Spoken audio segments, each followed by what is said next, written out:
Em thật sự muốn nghỉ à? Vâng ạ. Gia đình em bây giờ còn mỗi em, mà tuổi em thì cũng không còn nhỏ nữa. Em muốn về quê yên ổn làm ăn, sau này có xây dựng gia đình nữa anh ạ.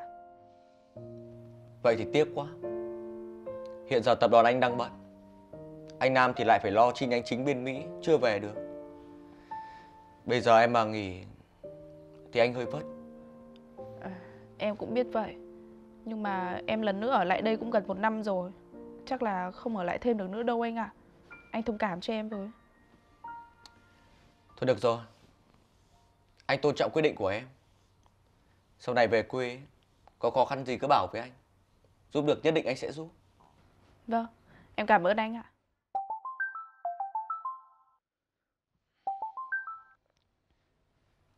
Tôi nghe đây.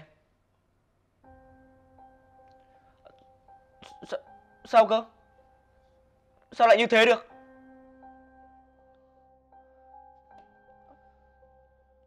Anh Dương, có chuyện gì vậy ạ? Anh tin nhầm cấp dưới nên mất tất cả rồi.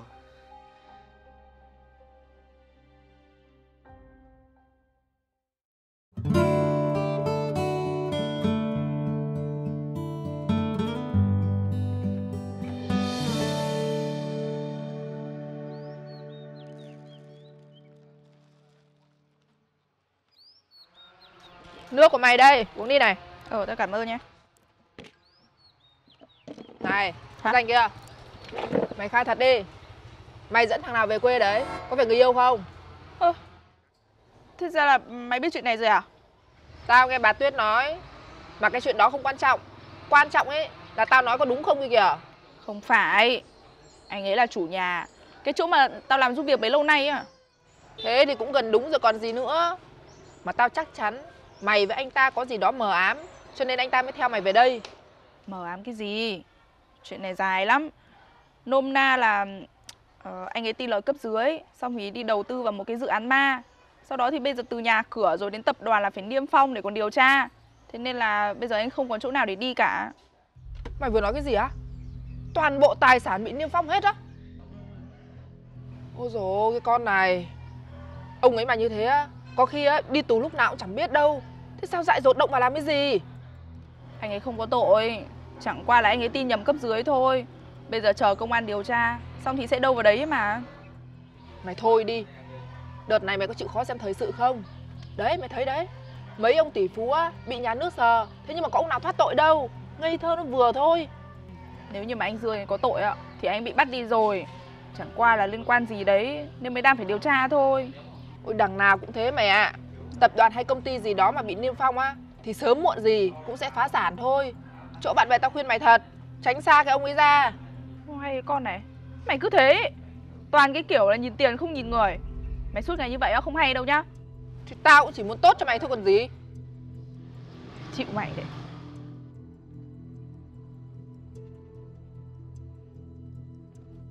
Ôi, chào Nhiên thân yêu. Em về khi nào thế? Anh Phương Anh, em không thích anh đùa em cái kiểu như thế đâu nhá. Em với anh có gì đâu mà thân với chả yêu. Ngọc ơi, em vào làm anh cốc trà nóng.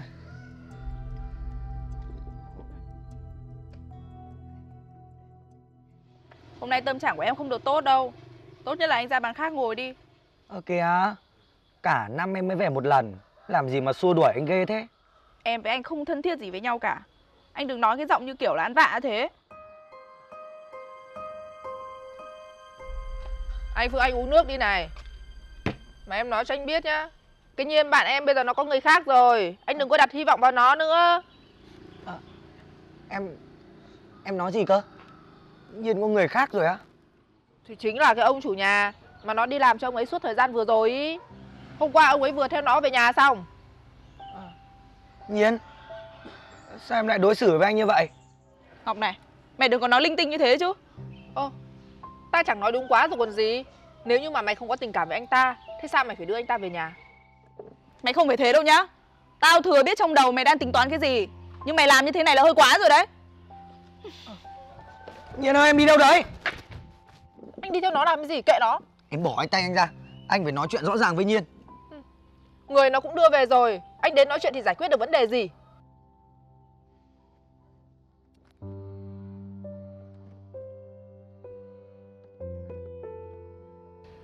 Anh biết lý do vì sao mà em cản anh lại rồi đấy. Thế nhưng mà em không phải mẫu người anh thích, nên là tốt nhất đừng bày trò. Em thì có chỗ nào không bằng Thanh Nhiên? Tại sao anh cứ thích nó thế? Chỗ nào em cũng không bằng Nhiên. Này, anh vừa phải thôi. Đừng có tưởng con này không dám trở mặt với anh. Anh đi đâu hả? Trả tiền đi, xong rồi muốn đi đâu thì đi nhá. Đừng tưởng đây dại trai. Trả cho cả của Nhiên. Trời ơi, cứ nghĩ là người ta thích nên là muốn làm gì thì làm à. Con này cóc cần. Mình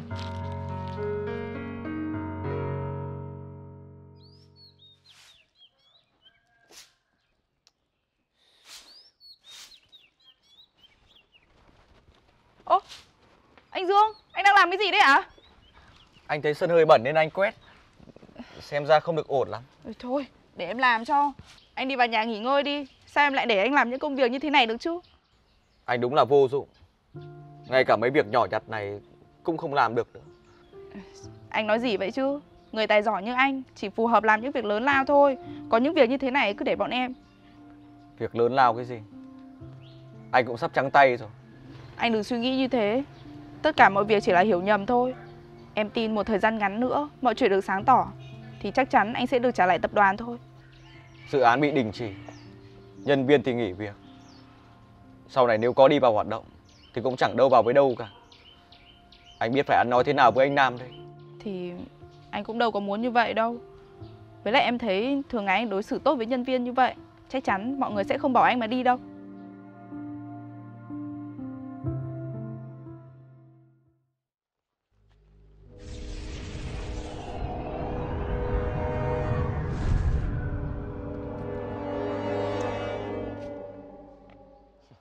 Trông, nhìn vô dụng như thế mà Nhiên nó vẫn để ý mày được. Cậu tìm Nhiên à? Cô ấy đang ở ngoài đồng ấy, chưa về đâu. Giờ cậu đi chắc sẽ gặp đấy. Mày bị ngu à? Tao đang nói chuyện với mày đấy. Tìm Nhiên làm cái gì? Tôi với cậu không quen biết gì cả. Cậu ăn nói như vậy hình như không được lịch sự thì phải. À, mày cũng đòi tao phải lịch sự với mày á? Vậy cậu muốn gì? Tao muốn mày cút khỏi cái làng này cho tao. Tại sao tôi phải nghe cậu? Không nghe á? Mày có tin là mày nói một câu nữa thôi tao đấm thẳng bùa mày không? Ơ kìa, tao hỏi mày không trả lời mày khinh tao à? Cậu làm gì đấy? Đây là bài học đầu tiên tao dành cho mày. Nếu còn không biết thân biết phận, bài học lần sau sẽ còn nặng hơn thế này đấy. Cậu vừa phải thôi. Tôi báo công an đấy. À, thằng này giỏi. Đấy, mày báo hộ tao cái. Báo hộ tao cái. Đã nghèo hèn rồi lại còn bày đặt. Anh Dương, anh có sao không ạ? Anh không sao. Nhưng mà Anh Phương Anh, có phải chuyện này là do anh làm đúng không? Đúng rồi đấy, anh làm. Ai bảo nó ngang bướng, cãi lời anh. Anh quá đáng vừa thôi. Tôi còn lạ gì cái tính của anh nữa. Nhiên này, em nhìn nó xem. Nó chỉ là một thằng bất tài vô dụng, yếu đuối có làm được cái gì đâu. Em quan tâm nó làm gì? Mặc xác nó đi. Anh thôi đi. Tôi quan tâm ai không liên quan đến anh. Ơ kìa, sao lại không liên quan? Em thừa hiểu tình cảm của anh dành cho em như thế nào mà. Nhưng mà tôi cũng nói rõ cho anh không ít lần rồi là tôi không có tình cảm với anh. Từ bây giờ trở đi tôi thấy anh bén mảng đi gần anh Dương thì đừng có trách tôi nhá.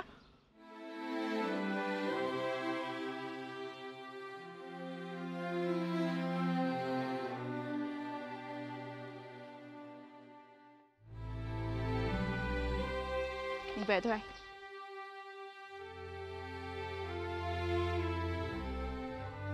Chồng, yếu đuối vụng về, nhìn ngứa hết cả mắt. Thế mà Nhiên vẫn để ý được.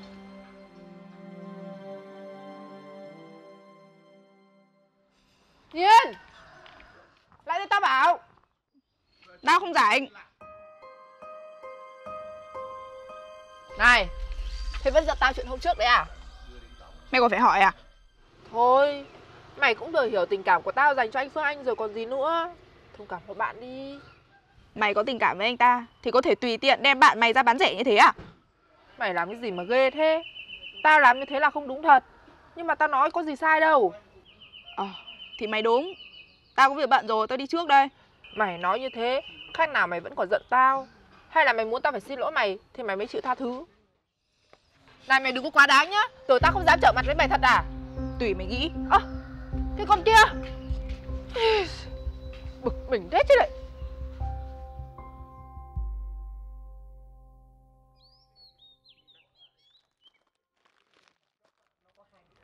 Anh Phương Anh, vào quán em uống nước. Mà này, hôm qua em nghe mọi người nói anh đến tìm gặp thằng yêu cái Nhiên gây chuyện hả? Toàn nói vớ vẩn. Người yêu nào? Chẳng qua là thằng chủ cũ của cô ấy thất thế nên mới về ở tạm thôi. Nói đúng hơn là ăn nhờ ở đậu. Anh gì ơi, đi vào quán em uống nước đã. Cô làm ơn cho tôi hỏi, đây có phải thôn Đoài đúng không ạ? Nhìn anh như thế này, chắc là không phải người ở đây đúng không? Anh mới về đây lần đầu hả? Tôi ở Hà Nội về. Thế à? Thế anh tìm nhà ai? Tôi tìm cô Nhiên. Cô có thể chỉ đường cho tôi không? Mẹ kiếp. Trên Hà Nội các ông hết gái rồi à? Mà phải về đây kiếm nhân. Cậu nói vậy là sao? Không có gì đâu anh ạ. Cái anh này anh ấy đang bức xúc chuyện gia đình cho nên mới cáu kỉnh như thế đấy. Anh đừng để ý nhá. Thế ông về nhà Nhiên làm gì? Gần đây em trai tôi có làm ăn không tốt nên theo cô Nhiên về đây. Giờ tôi đã giải quyết xong hết mọi việc rồi. Tôi về đây tìm em trai, đồng thời cảm ơn cô Nhiên luôn. Anh ơi, thế nói vậy là cái tài sản của cái anh chàng đấy không bị niêm phong nữa hả anh? Công an đã tìm được thủ phạm bỏ trốn rồi. Mọi chuyện vì vậy cũng được sáng tỏ. Thế thì hay quá rồi. Hai anh em nhà ông nhanh cút khỏi cái làng này cho tôi. Này cậu, nãy giờ tôi thấy cậu hơi bất lịch sự rồi đó. Thôi được rồi, anh ơi, cái Nhiên nó là bạn thân của tôi. Để tôi đưa anh đến nhà nó nhá. Vậy thì tốt quá, tôi cảm ơn cô. Anh Phương Anh, trông quán hộ em một tí. Không rảnh. Cả ngày anh ăn chơi hát lượn, anh có làm cái gì đâu mà không rảnh. Trông đi. Anh đẹp trai, chúng ta đi thôi, đi.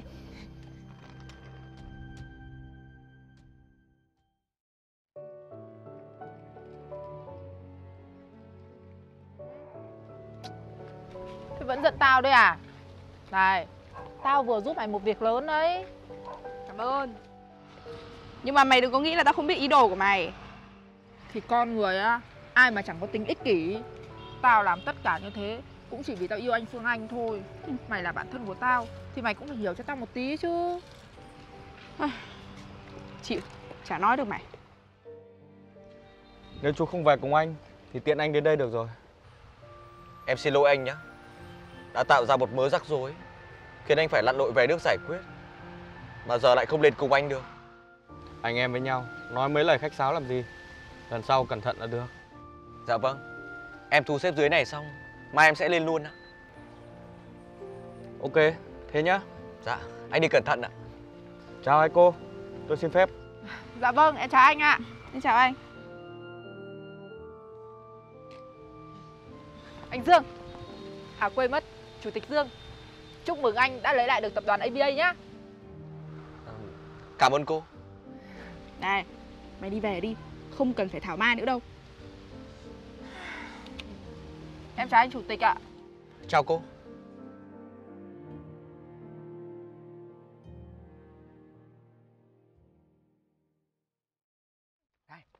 Sao rồi? Thằng ôn kia nó đã về Hà Nội với thằng anh nó chưa? Tốt nhất là anh từ bỏ ý định đấy đi. Anh ấy bảo là anh ấy ở lại, chờ cái Nhiên lên cùng. Hả? Em nói gì cơ? Chờ Nhiên đi cùng á? Người ta lấy lại được tài sản rồi. Anh nghĩ là anh đủ tuổi đấu với anh ta à? Mà này. Thế rõ ràng là em bảo anh trông quán cho em mà sao anh đi ra đấy? Nhở. Chết, anh quên mất. Anh xót ruột quá nên chạy ra đây.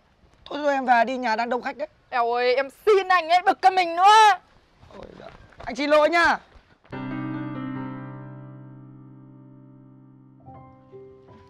Anh Dương, sao anh không về cùng anh Nam thế ạ?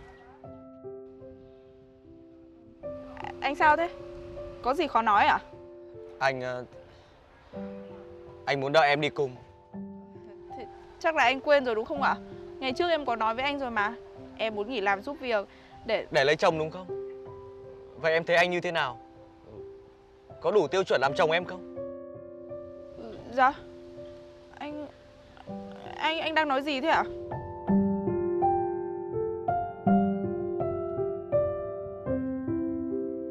Nhiên này, anh nghĩ kỹ rồi. Từ trước đến giờ anh chỉ biết đến công việc.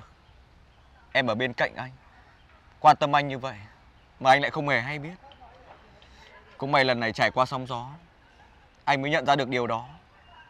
Cho nên lần này anh muốn em lên với anh để làm vợ anh, chứ không phải là giúp việc nữa.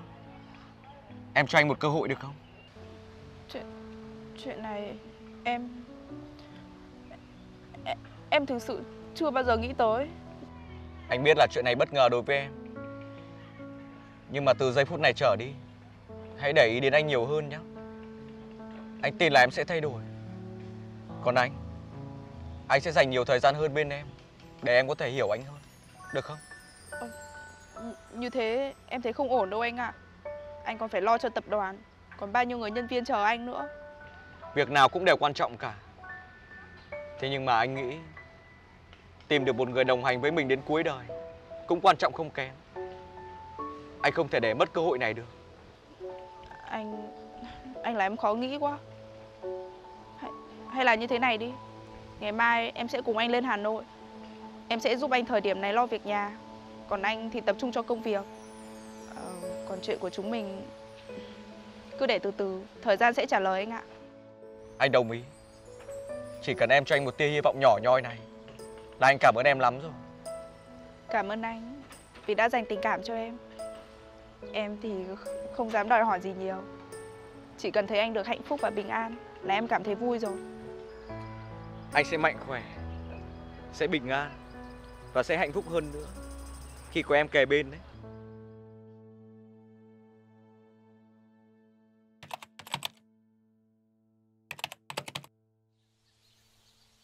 Này, tao nghe anh Phú bảo là mày được nhận vào làm trong cái tập đoàn gì to lắm ở thành phố à? Thế không ở đấy làm, về quê làm gì? Tao được nhận vào làm thư ký cho chủ tịch tập đoàn ABA. Thư ký chủ tịch á? Mày chất thế. Sao mặt mày như mất sổ gạo thế kìa? Mày có ở trong hoàn cảnh của tao đâu mà mày hiểu được chứ. Ông Phú về đây, ông còn bảo là phải nhờ vả mày. Hoàn cảnh cái gì nữa? Thì chủ tịch của tao ấy, từ lúc tao lên đấy làm, cứ suốt ngày bám theo tao để cầu hôn thôi. Từ chối lên từ chối xuống rồi mà ông ấy không chịu. Thành ra tao phải xin nghỉ phép để về đây trốn ông ý đấy. À, thì ra là vậy. Nhưng mà mày trốn được ngày 1, sao trốn được ngày 2? Tao thấy đây cũng không phải là cách hay đâu. Tao cũng biết là thế, nên lần này về tao cũng có tính toán hết cả rồi. Mày yên tâm. Này, thế chủ tịch của mày vừa già vừa xấu à? Sao mày phải trốn ghê thế?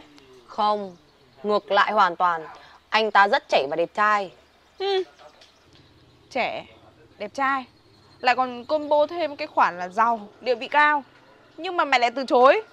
Mày bị ấm đầu à?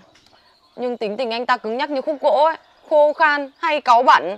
Làm sếp đã thấy mệt mỏi rồi, nếu mà làm chồng tao á, chắc tao chết. Cái con này, mày dại dột thật đấy. Làm người ai hoàn hảo được, phải có khuyết điểm chứ. Nếu mà mày có thích á, thì để tao giới thiệu cho mày biết. Chưa gặp mà cứ phán như đúng rồi ấy.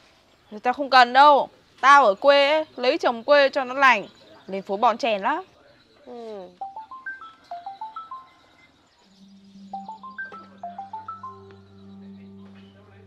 Mày sao thế? Là anh ta gọi.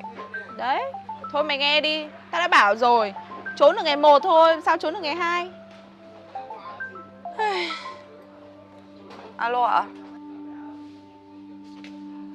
Chủ tịch nói cái gì cơ? Alo? Alo?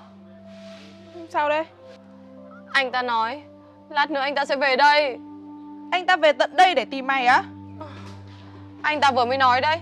Tao chưa kịp hỏi cụ thể gì đã tắt máy rồi. Một tấm chân tình cảm động trời xanh. Được đấy, tao nghĩ là mày không nên trốn nữa đâu. Mày bị điên à? Tao không thích anh ta. Thì bây giờ người ta vẫn thường nói đấy thôi. Quan trọng ấy là tìm được một người phù hợp để đồng hành cùng với mình. Chứ yêu đương tầm này thì nó cũng không giải quyết được vấn đề gì đâu. Nói với mày á, như nói với cái đầu gối á. Thế bây giờ mày muốn tao phải làm thế nào? Hay là mày huy động cái đám thanh niên ở trong làng ấy ra cản đường ông ấy, đừng cho ông ấy vào. Làm thế nào bây giờ chứ?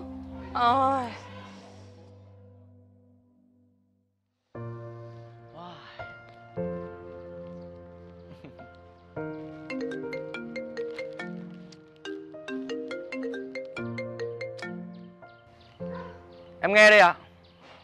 Lần này nhất định em phải cầu hôn bằng được cô ấy. Dạ vâng, em biết rồi. Đùa, sao chị cứ hở ra là đòi thu hồi chức chủ tịch của em thế? Em biết rồi. Dạ vâng ạ, em chào chị.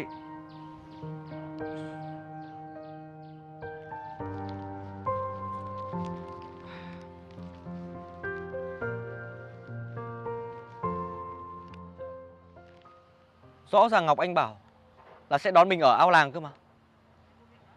Đây chẳng phải ao làng à?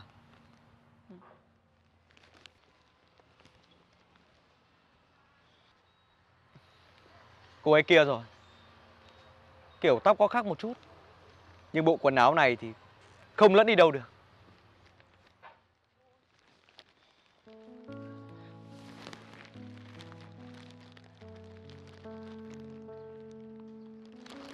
Em, thời gian chúng ta quen nhau không phải ít. Anh nghĩ là mình đã đủ hiểu em. Nhưng mà anh cầu hôn em mãi, em vẫn không chịu chấp nhận. Anh biết em nghĩ anh là người địa vị cao, ngoại hình ổn, tiền bạc dư thừa, đang có ý trêu đùa em đúng không? Nhưng mà em sai rồi. Anh toàn tâm toàn ý yêu em. Để chứng minh điều đó, lần này anh phải bỏ cả dự án lớn, thu xếp lùi hết công việc để theo em về tận đây. Em chấp nhận lời cầu hôn của anh nhé. Cái gì thế này? Đang đi xem ao để mua cá thì bị cầu hôn thế nhở? Giọng thì chân thành đấy, nhưng mà nghe loạn hoắc. Chẳng quen tí nào. Có khi nào là nhầm lẫn không?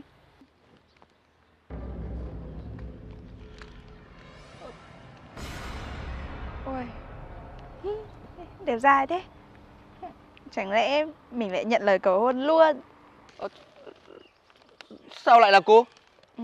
Anh cầu hôn em à? Cô bị dở à? Tôi biết cô là ai đâu mà cầu hôn. Thì đây còn gì nữa. Anh vừa cầu hôn em xong. Tôi nhầm người. Cầu hôn mà cũng nhầm người được à? Anh đúng là có tâm thật đấy. Thì tôi biết đâu được cô lại có bộ quần áo giống Ngọc Anh. Ngọc Anh hẹn tôi ra khu vực này mà. À, hóa ra là anh muốn cầu hôn cái Ngọc Anh à? Cô cũng biết Ngọc Anh à? Ừ, nó là bạn thân của tôi mà. Đây này, bọn tôi còn có áo đôi nữa. À, mà đúng rồi. Cô biết Ngọc Anh đang ở đâu không? Tôi biết đâu được ấy. Chắc là nó...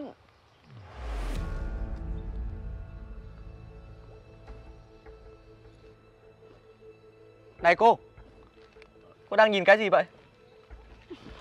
Này, cô đi đâu đấy? Cô còn chưa trả lời tôi đâu. Bạn tôi nó không thích anh đâu. Anh đừng cầu hôn nó làm cái gì cả. Anh đi về đi. Vô lý. Tôi thân phận cao quý, tiền bạc dư thừa, ngoại hình cũng ổn, tại sao lại không thích tôi? Tình cảm thì nó khó nói lắm. Anh từng này tuổi rồi, anh phải biết điều đấy chứ. Không đúng. Ngọc Anh không ghét tôi, ngược lại còn có vẻ thân thiết với tôi hơn những người khác. Tại sao lại không đồng ý cưới tôi chứ? Cái anh này buồn cười thế nhở? Bây giờ anh là sếp của nó thì đương nhiên nó phải thế rồi. Thế chẳng nhẽ bây giờ bọn tôi thân nhau thì bọn tôi phải cưới nhau à? Thôi, tôi thấy anh cũng đẹp trai, lại còn giàu có. Anh đi tìm người khác đi. Chứ con bạn thân của tôi nó không thích anh đâu. Nó đã phải trốn về quê để còn trốn anh. Thế bây giờ anh lại còn đến tận đây để tìm nó. Sao anh ám ghê thế? Không được, tôi phải gặp cô ấy nói chuyện cho rõ ràng. Ui, anh không hiểu vấn đề à? Nó không muốn gặp anh. Nếu như bây giờ tôi không cưới được Ngọc Anh thì tình hình sẽ căng như dây đàn, có nguy cơ còn ảnh hưởng đến tập đoàn nữa. Cô giúp tôi với. Anh làm cái gì mà nghiêm trọng thế? Tôi nói thật đấy, cô giúp tôi đi. Nhưng mà... Chỉ cần cô giúp tôi gặp được cô ấy để nói chuyện cho rõ ràng thì cô muốn cái gì tôi cũng đồng ý. Không phải là tôi không muốn giúp anh, mà là vấn đề cái Ngọc Anh nó không muốn gặp anh. Nãy nó vừa đến rồi nó trốn đi rồi đấy. Hả? Cô nói thật á? Ừ.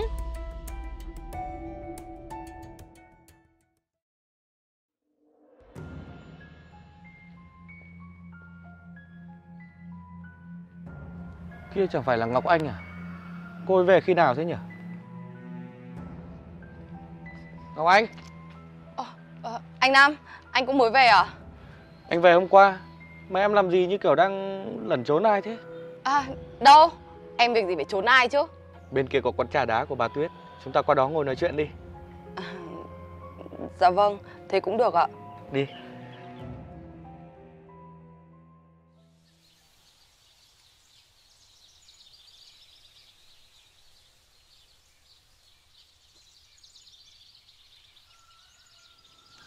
Mày làm sao đấy? Thế nào rồi? Ông ấy đã về Hà Nội chưa? Chưa, đang ở nhà tao ấy kìa. Cái gì? Mày cho ông ta ở nhà mày á? Thì tao còn có cách nào đâu. Anh ta cứ không chịu đi ý. Mày bạn bè kiểu gì thế? Ở đây anh ta chẳng quen biết ai cả. Không tìm thấy tao anh ta khắc tự về Hà Nội thôi. Bây giờ mày cho anh ta ở đấy, tao trốn kiểu gì? Thế mày định nghỉ việc luôn hay sao mà cứ trốn anh ấy mãi? Thì tao cũng đang định nghỉ luôn đây. Con Hâm này, mày nghỉ việc rồi mày làm ở đâu? Mày có biết anh Nam không? À, cái anh Nam tóc xoăn xoăn, con nhà bác Hoàng bán tạp hóa đấy á? Ừ. Tao biết. Nhưng mà làm sao? Anh ấy cũng có công ty trên Hà Nội. Khi nãy tao với anh ấy gặp nhau nói chuyện thì anh ấy muốn mời tao sang đấy làm. Tuy là công ty không lớn nhưng dù sao cũng là người làng. Với cả ở bên cạnh anh Nam tao cũng thấy thoải mái hơn. Cho nên tao sẽ cân nhắc. Này, mày nói cứ như kiểu là tình yêu sét đánh ấy nhở? Làm gì mà nhanh như thế? Mà thôi, bây giờ mày đi về, mày đối phó với ông Dương của tao nhá. Tao mệt mày thế nhở? Cảm ơn. Nếu không liên lạc được với Ngọc Anh thì cô đưa tôi sang nhà cô ấy đi. Cô với Ngọc Anh là bạn thân đúng không? Chẳng lẽ lại không biết nhà nhau? Anh là chủ tịch ấy thì thiếu gì các cô gái theo đuổi đâu. Sao cứ nhất thiết là phải là Ngọc Anh? Cô không hiểu đâu. Nhưng cô gái khác ấy đến với tôi vì vật chất, còn Ngọc Anh thì không. Ra là vậy. Những người có tiền có khác, suy nghĩ nó cũng khác bọt hẳn. Chắc là anh yêu Ngọc Anh lắm đúng không? Ô hay, anh không yêu nó, thế sao cứ muốn lấy nó làm vợ? Vì chị của tôi bắt trong năm nay phải cưới vợ. Nếu không ấy sẽ thu hồi chức chủ tịch của tôi. Mà trong các cô gái tôi biết ấy, Ngọc Anh là tốt nhất rồi. Thì ra là vậy. Đúng rồi. Nếu như mà Ngọc Anh không đồng ý thì cô giúp tôi đi. Giúp gì? Thì tôi với cô cưới nhau. Ôi ơi, anh Hâm à, cái chuyện trọng đại cả đời mà anh nói nhẹ như lông hồng. Cưới xin cái gì? Thì đằng nào cô chẳng phải lấy chồng, còn tôi chẳng phải lấy vợ. Nhân cơ hội này, một công đôi việc còn gì. Không được đâu. Anh chồng thì cũng được đấy. Thế nhưng mà tôi lấy chồng thì tôi phải tìm hiểu cho kỹ. Với lại tôi phải có thời gian để chuẩn bị nữa. Ai đời nói cưới là cưới luôn được. Được rồi, tôi vẫn ngồi ở đây. Cô có gì chưa hiểu về tôi, cô hỏi luôn đi. Tôi hứa sẽ trả lời thành thật và không giấu giếm cô bất cứ điều gì cả. Được chưa? Ý tôi không phải như thế, mà là ít nhất thì hai bên nó phải có ấn tượng về nhau. Rồi sau đó vun đắp tình cảm, sau đó dựng vợ cả chồng. Chứ có phải là mua mớ rau con cá đâu mà anh nói dễ dàng như thế được. Thế chán nhở? Trong các cô gái mà tôi biết ấy, thì ngoài Ngọc Anh, có lẽ cô là người tốt nhất rồi. Anh nói thật à? Xưa nay tôi không thích nói dối. Sao vậy? Cô đồng ý rồi à? Nếu như mà anh muốn lấy tôi chỉ vì cái chức chủ tịch và cái lý do anh vừa mới nói á, thì tôi không đồng ý đâu. Vậy cô muốn thế nào? Thì ít ra cũng phải có tình cảm chứ. Tôi thấy cô xinh đẹp, tốt bụng. Như vậy có được gọi là có tình cảm không? Tôi bó tay với anh đấy. Cô sao thế? Nói chuyện tình cảm với khúc gỗ như anh chán lắm. Anh tự nghĩ đi, tôi về trước đây. Này!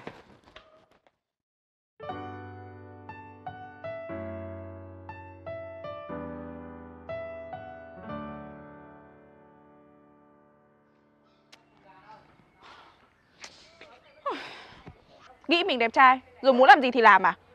Tưởng mình là mớ rau ngoài chợ chắc. Ui, ôi, anh Nam, sao anh xuất hiện như ma thế? Em giật cả mình đấy. Anh xuất hiện bình thường mà. Tại em không để ý đấy chứ. Mà em vừa lẩm bẩm cái gì đấy? Không về việc của anh. Em cứ nói thế. Anh là anh thích em hơi bị lâu rồi đấy. Này, anh đừng có mà nói linh tinh nhá. Người khác nghe thấy lại hiểu nhầm ra.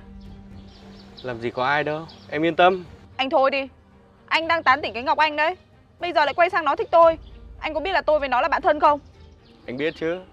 Nhưng mà có liên quan gì đâu. Lát anh về Hà Nội với Ngọc Anh. Còn em vẫn ở dưới này. Mỗi người một nơi. Lo gì? Suy nghĩ khốn nạn như vậy mà anh cũng nói ra được à? Thế em không xem thời sự à? Mấy ông tỷ phú Ấn Độ bây giờ ông nào cũng cả đống vợ. Anh đời cũng tỷ phú chứ có kém cạnh gì đâu. Lẽ nào lại không lo được cho hai người phụ nữ à? Thế thì anh đi sang Ấn Độ mà sống. Sống ở đây làm cái gì? Cái chuyện này á, mà để cái Ngọc Anh biết được thì nó xé xác anh ra. Anh là giám đốc một công ty lớn, địa vị cao quý, tiền bạc dư thừa. Em nghĩ anh sợ Ngọc Anh à? Kìa, em đi đâu đấy? Chúng ta còn chưa thương lượng xong mà. Anh biến đi. Đừng để tôi bực mình là anh không xong với tôi đâu. Mấy cô gái kiểu hung dữ như em, anh lại càng thích. Anh quyết định rồi, anh sẽ không lấy Ngọc Anh nữa. Anh sẽ cưới em, được chứ? Ôi giời ơi, ngày hôm nay là cái ngày gì không biết.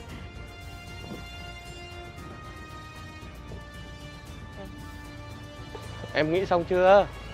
Nhiên sẽ không cưới cậu đâu. Cậu để cô ấy yên đi. Mày là thằng nào? Nhìn lạ hoắc thế. Này, anh đi theo tôi đấy à? Anh cũng không biết. Tự nhiên đi theo em lúc nào không hay thôi. Thằng kia, tao đang hỏi mày đấy. Tôi là chồng sắp cưới của Nhiên. Này, khi nãy tôi đã nói rõ rồi cơ mà.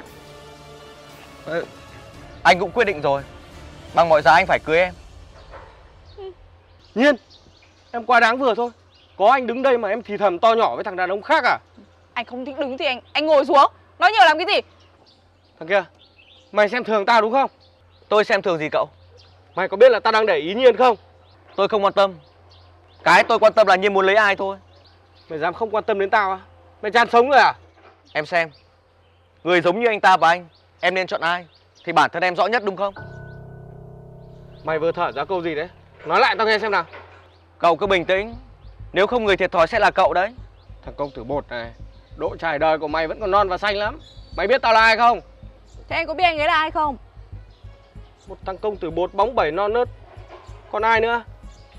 Anh ấy là chủ tịch tập đoàn ABA ở trên Hà Nội đấy. Em nói cái gì cơ? Thằng này là chủ tịch tập đoàn ABA. Đúng rồi. Sao? Quanh năm em chẳng chịu rời cái làng này, nên tầm nhìn của em hạn hẹp lắm. Em có biết tập đoàn ABA lớn như thế nào không? Mà tùy tiện nói bừa như thế. Nhiên không nói bừa đâu. Tôi là Phạm Nhật Dương, chủ tịch tập đoàn ABA. Ngọc Anh đang làm thư ký cho tôi. Lần này tôi về đây là vì cô ấy. Nhưng vô tình gặp Nhiên. Nhiên, nó nói thật à? Chẳng phải anh đang muốn dìu cái Ngọc Anh về công ty anh làm mà. Sao anh không đi hỏi nó thử xem?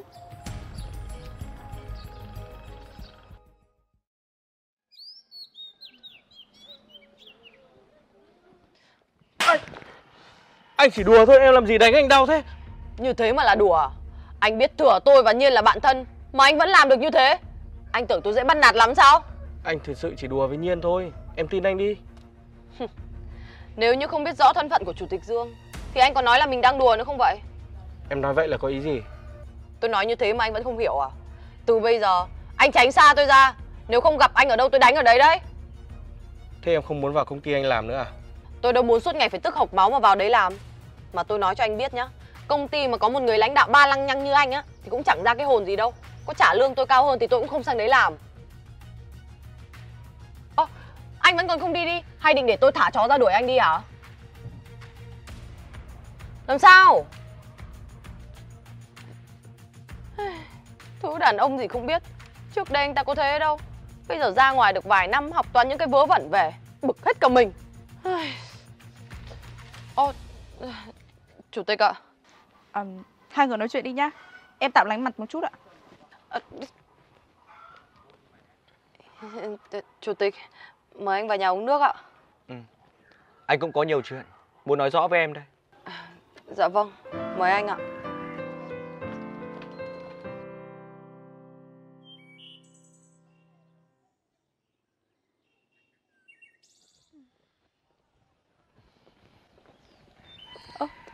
Anh.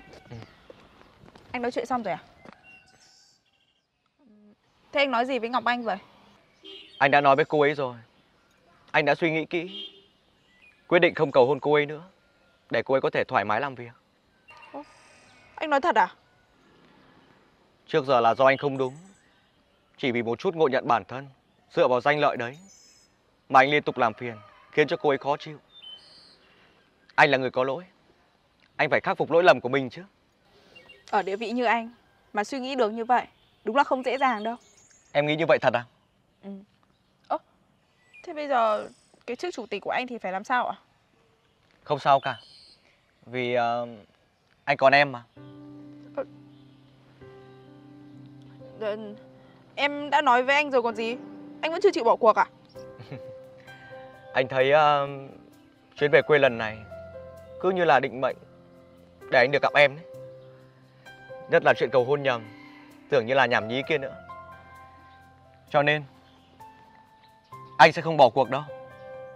Cũng như em nói đấy, chuyện dựng vợ gả chồng là chuyện đại sự, phải xuất phát từ hai phía, đặc biệt là phải có tình cảm với nhau. Cho nên anh sẽ không ép em cưới anh ngay đâu.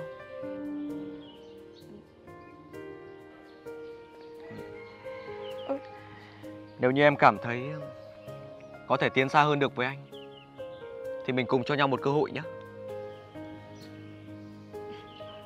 Cho em thời gian suy nghĩ thêm đã. Vậy thì hay quá. Anh sẽ nói chuyện này với chị gái của anh. Chắc chắn chị ấy sẽ hiểu và thông cảm cho anh thôi. Em sẽ đi gặp chị gái của anh với anh để nói chuyện. Anh thấy sao? Cảm ơn em. Chúng ta về thôi.